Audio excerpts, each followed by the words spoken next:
hands are already up. Yes. We're waiting on you. Yes. We have Coach, and he's ready for you. We will start here on the right side in the aisle. Yeah, hey, Coach. Evan Kamico from Pig Trail Nation. The game last year between Arkansas and Missouri got pretty chippy. I know you've been outspoken already about the rivalry. With the addition of Texas and Oklahoma, do you still feel like Arkansas and Missouri is a premier rivalry in the SEC?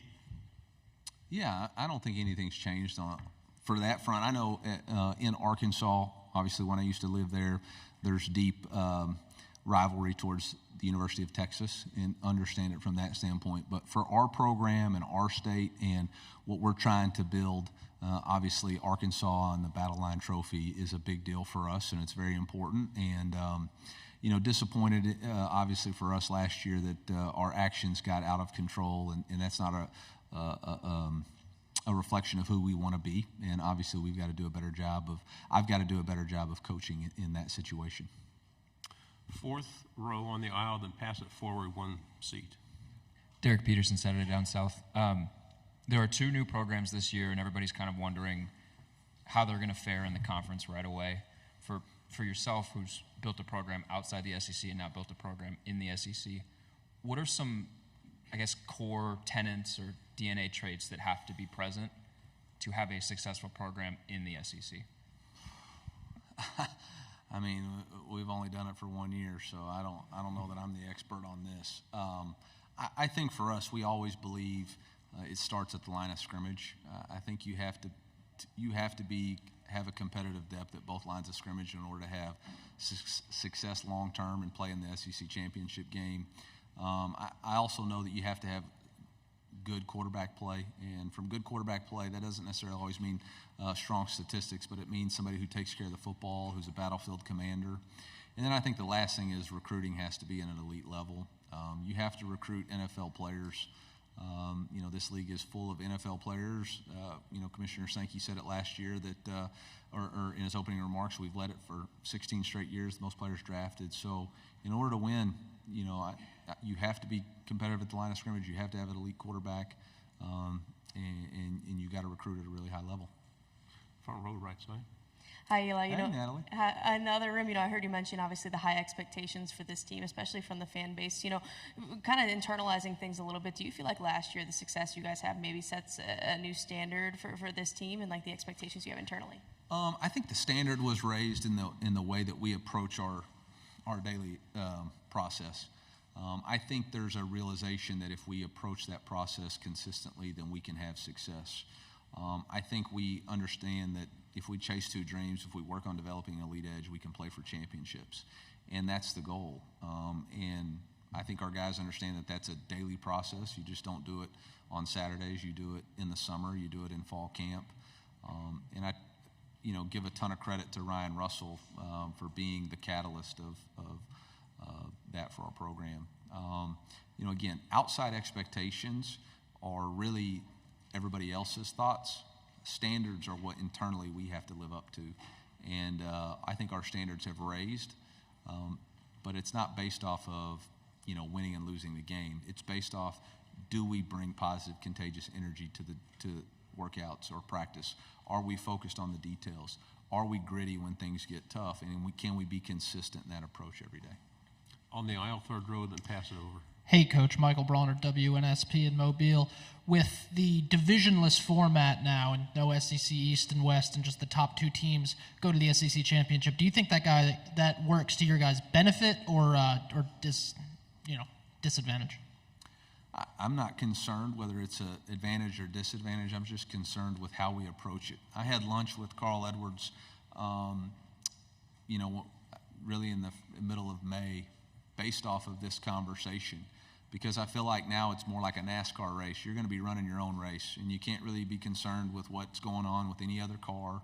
You can't really concern yourself with how anybody else is driving, because there is no crossover scheduling. There is no crossover like their schedule versus, or they're going to play this team and then we're going to play this team. You really got to focus on yourself, and you got to focus on the task ahead of you. And for us, that's what 1-0 means. That's what this play philosophy means, and so we'll just continue to apply that. Over here on the right side on the aisle. Ryan Chapman, Students and SI coach, big transfer addition, Caden Green come back home. What do you remember from the relationship you guys built with him through the high school recruitment, and then how's he slotted in this spring with you guys rolling through? Yeah, obviously a great family, and really have nothing but positive things to say. I remember specifically the phone call from Caden when he told me he was going to go to Oklahoma. I was on a family vacation at the lake at Table Rock Lake, and he called me and said, "Hey, this is what I'm going to do," and absolutely wished him the best. And you know, his parents were phenomenal throughout the process, and you know, obviously when he put his name in the portal, we reached out, didn't know if we had an opportunity or not. Obviously we had Armand and Williams was going to be coming, so thought maybe relationships would still be intact, and obviously they were. He's a tremendous young man. He's got a great, like I said, STI, size, toughness, and instincts about the position. He's a team-oriented, team-first player. I think his relationship with Coach Jones has been remarkable. To watch his growth and maturity from practice one in spring to now. I saw him in the weight room this morning before we left. I'm just really proud of him and look forward to him contributing to our success in whatever ways that is. You know, he played a lot this spring at left tackle. With the addition of Marcus Bryant, he moved in to play some left guard. And, you know, again, we're going to put the best 5 players on the field that can help us win consistently. And his ability to put the team first in that decision has been phenomenal. Left side, third row. Tyler Shaw with KBTX in College Station. Missouri hasn't come to Kyle Field since 2014. I don't believe you've coached there before. So just how much are you looking forward to that road trip, and kind of what do you anticipate the environment to be like? I'm going to watch EA 25 and just see what it's like. That'll be the realistic we can get. Obviously, I have a tremendous amount of respect for the 12th man and understand the heritage and history of that program, and you know, have heard the horror stories, have heard about the press box shaking and how intimidating that place is going to be. And so obviously we're going to have our hands full. We're going to lean on the experience of playing in, you know, in Athens. We're going to lean on the experience of playing in Neyland Stadium. And so, you know, our guys have, you know, Ben Griffin Hill Stadium, our guys have played in really tremendous environments in this league. And so we'll lean on those past experiences to help us prepare, but understand that, you know, you're going to have to be at your best in order to give yourself an opportunity to win. The gentleman in the orange shirt, then pass it up to the aisle, please. Hey, Coach Bruce Marshall at WHBQ in Memphis. So another schedule question for you. I have some Missouri friends in St. Louis who thought that game in the Dome against Memphis was the greatest thing in the world last year. They didn't have to drive to Columbia, they just drive downtown. But I noticed this year there's no St. Louis on the schedule. What's the thought down road? Is there plans to go back to St. Louis to play any games? Yeah, I will like to say Williams-Brice is an incredible environment too, stadium in South Carolina. But, you know, as far as preparing yourself. But, you know, as far as our future scheduling, I don't think we have anything on the books right now as far as playing in St. Louis or even Kansas City. I know that we've had games played in Arrowhead before. I think for us it's all about what's best for our fans, and right now Faurot Field is ferocious as a home field advantage, selling out 5 of the last 6 games, and so we don't want to do anything that would deter the momentum that we've built for a home field advantage there, but always looking to be creative. And that was a great environment. I know that you know, Brady, Brett, Norfleet, Cody Schrader, Marvin Harrison, or not Marvin, Marvin Burks, Mitch Walters, Drake Heismeyer, all of those guys look forward to going back and putting on for their, Mookie Cooper, all looked forward to going back and playing for their home state or home city. On the aisle. Station Eagle. Breakthrough year last year, but looking back into previous years, what were some of the key turning points in building your program to that point?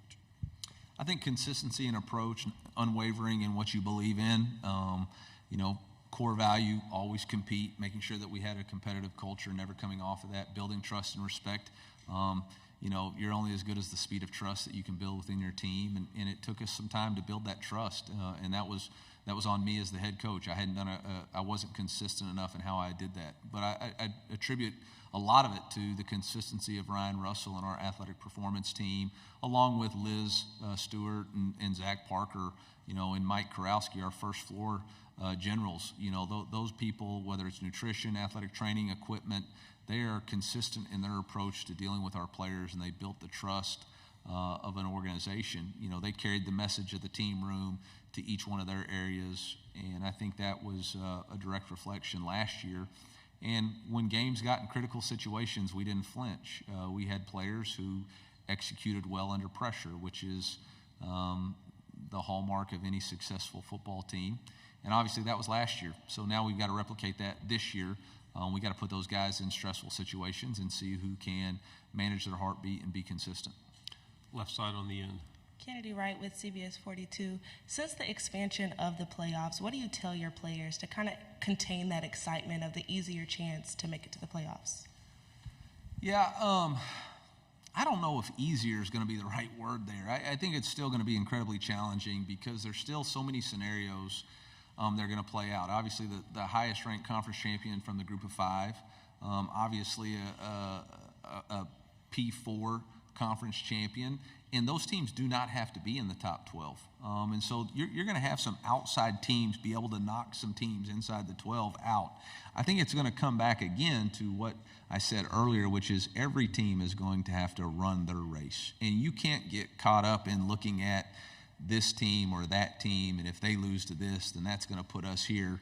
You're going to have to uniquely focus on the challenge that lies ahead of you and do the very best you can with that challenge. And run your race, present your time to the scorekeeper, and see where that puts you at the end. Two questions to the end, one here and then one over here. Dan Peck, ESPN 106.7 in Auburn. Coach, that game in Auburn in 2022 was one of the wilder things I've ever seen. You're going to get Auburn at home this season, just the second time Auburn's ever played in Columbia, first time they've played there with you as the coach. Just I imagine there's some excitement to see Auburn again at home, and also your relationship with Coach Freeze, because he wasn't the coach last time he played Auburn. Yeah, got a lot of respect for Coach Freeze and how he handles his organization and program, and know he's done a really good job of building his culture, continuing to build the competitive depth of that team.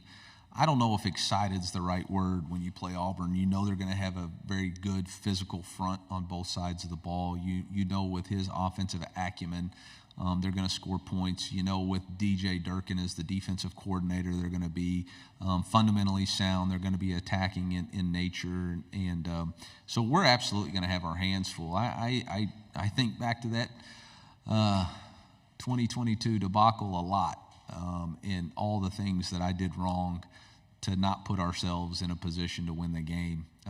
And so, really got to learn from it. But, boy, that was a long time ago. In fact, now Brady played, Luther played. In fact, after that game was when Luther took all this stuff down off social media. That's how bad of a game it was. So hopefully those guys will come out ready to play. But I don't know that there's going to be a lot of crossover from, that gamesmanship. Final question, right side. Michael Cobble out of Baton Rouge, Louisiana. I heard you stiff-armed the Blake Baker question in the other room pretty good, so I won't go there. But just the idea that quarterbacks... I love Blake Baker. I love Kevin Peoples, and I love Jake Olson. But this is about the University of Missouri. So ask Coach Kelly those questions. But for me, it's about our team and our program. So yeah. Talking to Brady earlier, yeah. The idea that quarterbacks are sticking around and having success. We've got Garrett at LSU, obviously Carson at Georgia, Heck of a player. Even what Arch is doing at Texas. Yeah. Do you see the pendulum kind of swinging back and there being an incentive to stay? No, I don't.